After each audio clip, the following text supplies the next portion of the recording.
கவிஞர் தமிழ் ஒளி செந்தமிழ்ச் சிற்பிகள். இயற்பெயர் விஜயரங்கம். ஆண்டு 1924 முதல் 1965 வரை. தந்தையார் சின்னையா, தாயார் செங்கேனியம்மாள். பிறந்த இடம் குறிஞ்சிப்பாடி அடுத்த ஆடூர் அகரம், அன்றைய தென்னார்காடு மாவட்டம்.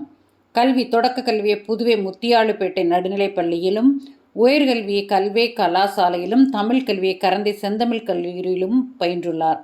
மகாகவி பாரதி, பாரதிதாசன் என்ற இரு ஆளுமைகளின் வழித்தடத்தில் பயணப்பட்டவர். தமிழ் பாரதியினுடைய புனைப்பெயர்கள்: தமிழ் ஒளி, விஜயரங்கம் விஜயன், சி. வி. ரா, பாணன், ஜெயங்கொண்டான்.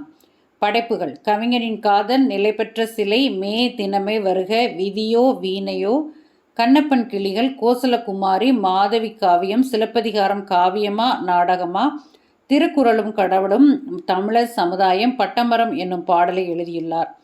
சிறப்புகள்: புதுமை இலக்கியம், சாட்டை போன்ற இதழ்களில் பணியாற்றினார். சன யுகம் என்ற திங்கள் இதழை தம் சொந்த முயற்சியில் நடத்தி மார்க்சிய கருத்துக்களை பரப்பினார். மா. சு. சம்பந்தம் என்பவர் தமிழ் மொழியின் கவிதைகளை வெளியிட்டார். சே. து. சஞ்சீவி என்பவர் தமிழ் ஒளியின் எழுதிய கவிதைகளை திரட்டி தொகுத்து வெளியிட்டுள்ளார். எவரெஸ்ட் மலை உச்சியில் தேசிய கொடியை ஏற்றி சாதனை படைத்த டென்சிங்கை பாராட்டி எவரெஸ்ட் பிடிபட்டது என்ற கவிதை எழுதினார். தமிழ் ஒளி அவர்கள் நெய்வேலியில் பழுப்பு நிலக்கரி சுரங்கம் தொடங்கி மின் உற்பத்தி நிலையம் அமைத்த போது நெய்வேலி நாம் பெற்ற பேறு என்ற கவிதை படைத்தார். சோவியத் யூனியன் புட்னிக் என்னும் விண்கலத்தை ஏவிய போது வரவேற்றும் அணுகுண்டு அச்சுறுத்தலை எதிர்த்தும் கவிதைகளை வரைந்து வரலாறு படைத்தார். தாமரை என்னும் இலக்கிய இதழில் வனமலர் என்னும் தலைப்பில் சில உருவக கதைகளை எழுதியுள்ளார்.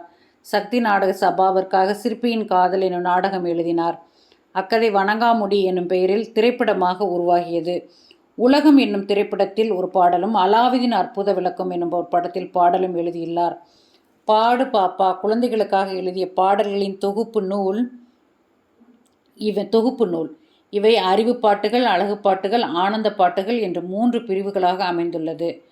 மறைவு: 1965 மார்ச் மாதம் பாண்டிச்சேரியில், தற்பொழுதுள்ள புதுச்சேரியில் தனது 41வது அகவையில் மறைந்தார். 27/2/24 தஞ்சை பல்கலைக்கழகத்தில் கவிஞர் தமிழ் ஒளியின் சிலை திறந்து வைக்கப்பட்டுள்ளது. என்னுடைய காலத்தில் என் அருகில் இப்படி ஒரு மகத்தான கவிஞர் இருந்திருக்கிறார் என்பதை என்னால் தெரிந்து கொள்ள முடியாமல் போயிற்றே என்று பன்மொழி புலவர் அப்பாத்துரை அவர்கள் தெரிவித்துள்ளார்கள். பாரதி செல்வா இயக்கத்தில் தமிழ் ஒளி குறித்த ஆவணப்படம் 2024 எடுக்கப்பட்டது. Subscribe for more videos. Thank you.